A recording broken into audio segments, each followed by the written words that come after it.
Well, first of all, I think this is very different from what we saw last year. And in both April and October of last year, Israel did strike inside Iran. But in both of those cases, it was one night, it was a couple wave of airstrikes, and it was over. This is different. Right now, the Israeli government is talking about a campaign. So we're talking about days, if not weeks. The target set is expansive, up to 20 senior Iranian officials, missile strikes around the supreme leader Ayatollah Khamenei's residence, as well as nuclear installations, military installations, air defense, etc. So an expansive campaign, and Israel clearly has been preparing for this for a very long time. So going to go on for a while. Yeah, I want to talk a little bit about your experience. You served in during 2021 to 2023. You were Deputy Assistant Secretary of Defense for the Middle East. It's the Pentagon's top civilian official with responsibility for that region. Did you ever think when you were in that position that in our lifetimes we'd see a conflict such as this between the U.S. and Israel? I mean, excuse me, between Israel and Iran?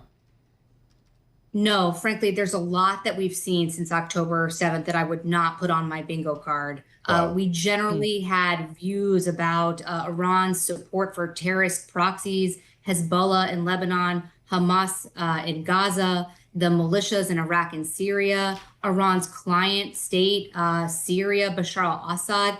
All of that is basically collapsed at this point. So I would not have predicted any of that.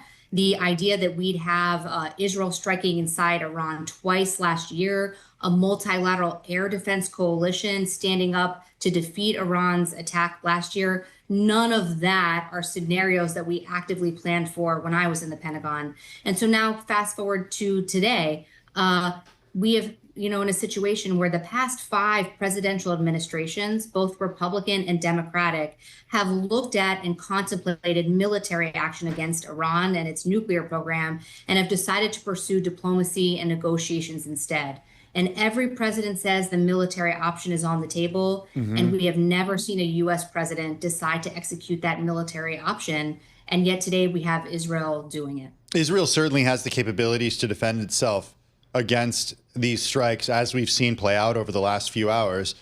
But I'm curious if you think the threat to Israel right now is existential. I do not think it is existential yet, but it's serious. So Israel has, since October 7th, been under threats from multiple fronts, and they all relate back to Iran. And what we're seeing, even in the less than 24 hours since Israel initiated its strikes inside Iran, is waves of ballistic missile strikes after that drone strike that was defeated earlier this morning. So I believe as we speak, the third wave of Iranian ballistic missiles is targeting Israel. And we know that there are some injuries, and we know that some of those ballistic missiles have actually impacted in downtown Tel Aviv. And so part of the question right now is how long can Israel effectively defend itself by itself?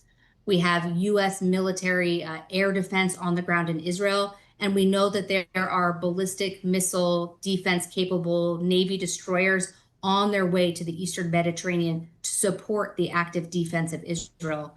So we, I think can reasonably assume that if this goes on for a really long time, Israel would be under strain to defend itself by itself. And the big question is what the Trump administration is going to do to put skin in the game. What do you think it's going to do?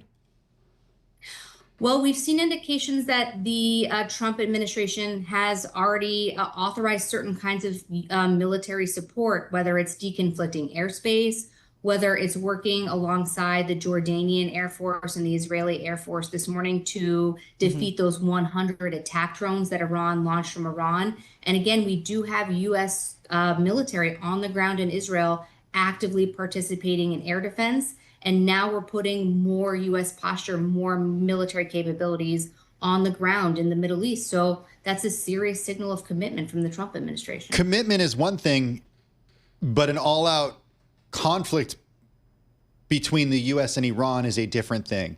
Do you see the possibility of that escalating there, given the support that the U.S. has committed?